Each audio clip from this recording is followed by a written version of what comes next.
Bismillahirrahmanirrahim. Assalamualaikum warahmatullahi wabarakatuh. Detikers yang dirahmati Allah Subhanahu wa taala, Imam Sufyan Ats-Tsauri pernah menyampaikan sebuah nasihat. Kata beliau, jika engkau sedang mengalami kesulitan, kemudian semua orang menjauh darimu, maka itu artinya Allah sendiri yang akan menolongmu dan tidak melibatkan siapa-siapa. Merenungkan nasihat yang sangat istimewa ini, saya jadi teringat dengan sebuah hadis qudsi yang mungkin kita juga pernah mendengar, di mana Allah Subhanahu wa taala berfirman, "Aku tergantung prasangka hambaku kepadaku." Artinya kita diajarkan oleh para ulama untuk selalu berpikir positif. Bedanya, kalau orang yang tidak beriman, berpikir positif adalah tentang dirinya sendiri. Dia bergantung kepada dirinya sendiri, dia mengandalkan dirinya sendiri yang pastinya ada keterbatasan, pasti ada kelemahan. Tetapi orang yang beriman, ketika dia berpikir positif, itu artinya dia hanya mengandalkan Allah Subhanahu wa taala. Berpikir positif artinya dia tidak berputus asa dari berharap kepada Allah Subhanahu wa taala. Mungkin kita bisa mendapatkan banyak ujian dari makhluk. Mungkin kita bisa merasa dikecewakan, dijauhi, ditinggalkan, disakiti, dan banyak lagi rasa-rasa yang tidak nyaman yang kita alami dari manusia. Tetapi yang pasti Allah nggak akan pernah memperlakukan kita seperti itu. Allah nggak pernah ngecewain kita, Allah nggak pernah ninggalin kita, Allah nggak pernah menolak kedatangan kita, Allah nggak pernah menutup pintu rahmatnya dari kita, Allah nggak pernah menyia-nyiakan kebaikan dan amal soleh kita. Allah nggak mungkin memperlakukan kita seperti itu. Sehingga rasa-rasanya kalau kita beriman dan yakin kepada Allah, kita nggak boleh berputus asa dari rahmat Allah. Kita nggak boleh menyerah untuk terus berharap yang terbaik di sisi Allah Subhanahu wa taala. Makanya Imam Sufyan Ats-Tsauri mengatakan, jika kita mengalami kesulitan lalu semua orang menjauh dari kita, maka itu artinya Allah ingin menolong kita tanpa melibatkan siapa-siapa. Allah langsung yang turun untuk menolong kita. Allah langsung yang menunjukkan keajaiban kepada kita.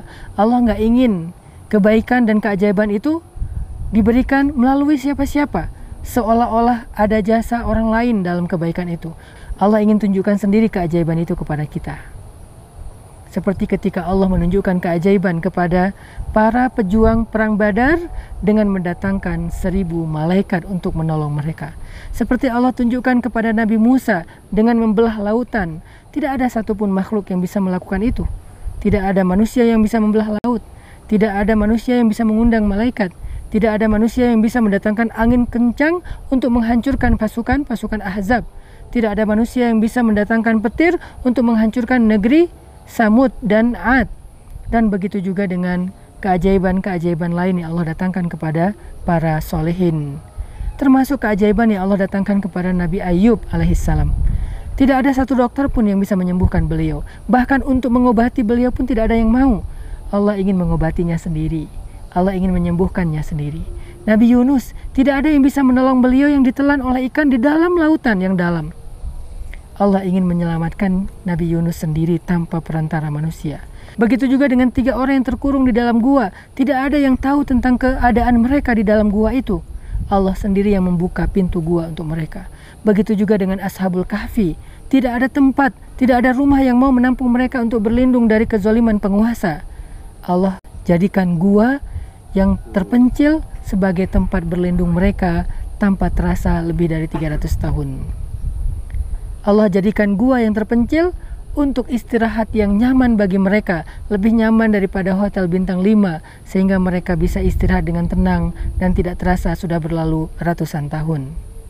Ini adalah cara-cara Allah dalam menolong dan mengangkat masalah kita.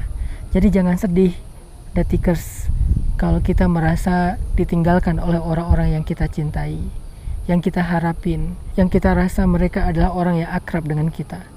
Kalau kita ditinggalkan oleh mereka, berbaik sangkalah kepada Allah, bahwa Allah ingin menolong kita langsung tanpa perantaraan mereka atau siapapun. Masih ingat dengan kisah Nabi Muhammad SAW yang sejak kecil sudah yatim, kemudian piatu, kemudian ditinggalkan oleh kakeknya, lalu beliau dirawat oleh pamannya yang paling miskin. Kenapa hidup Nabi begitu sulit? Enggak, hidup Nabi tidak sulit. Tetapi hidup Nabi dibesarkan langsung oleh Allah Subhanahu wa taala.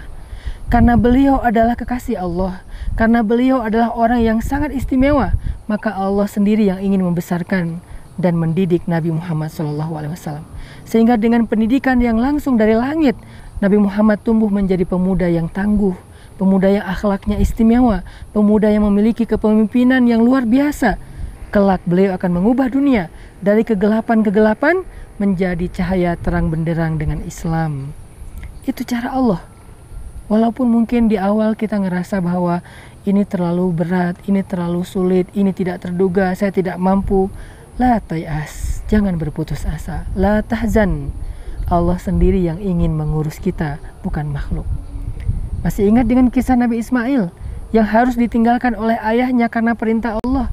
Dia ditinggalkan di sebuah lembah yang tandus, lembah Bakkah, bersama dengan ibunya yang tidak tahu apa-apa tentang negeri itu. Allah sendiri yang ingin membesarkan Ismail. Allah sendiri yang ingin mengajarkan Ismail tentang tauhid. Bahkan tidak oleh ayahnya yang solih, ayahnya yang kekasih Allah juga. Tetapi Allah sendiri yang ingin mengajarkan kepada Ismail tentang apa makna berharap kepada Allah, bergantung kepada Allah. Dan Allah tunjukkan keajaiban-keajaiban sejak Ismail datang ke tempat itu dengan munculnya air Zam-Zam. Kemudian beliau tinggal bersama ibunya di situ dengan rezeki yang berlimpah. Lalu datang orang Bani Jurhum, tinggal bersama dengan mereka. Dan Nabi Ismail menjadi salah satu tokoh dari kabilah tersebut.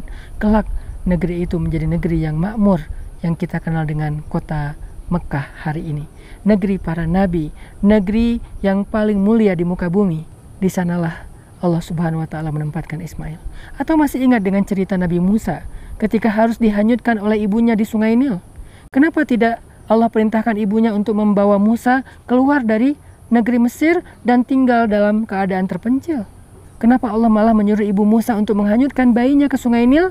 Karena Allah ingin merawat sendiri Musa dengan caranya, yaitu dengan mendatangkan bayi ini kepada musuhnya, lalu memberikan rasa cinta di dalam hati istri musuhnya, sehingga bayi ini hidup di dalam istana musuhnya, dirawat oleh musuhnya, dibesarkan oleh musuhnya, yang kelak justru akan menjadi pemimpin untuk menggulingkan kezaliman musuhnya.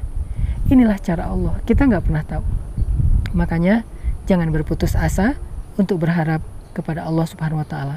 Ingat kata Imam Sufyan Ats-Tsauri, jika kamu dapat masalah kemudian semua orang meninggalkanmu, itu berarti Allah sendiri yang akan menolong kamu. Barakallahu fikum.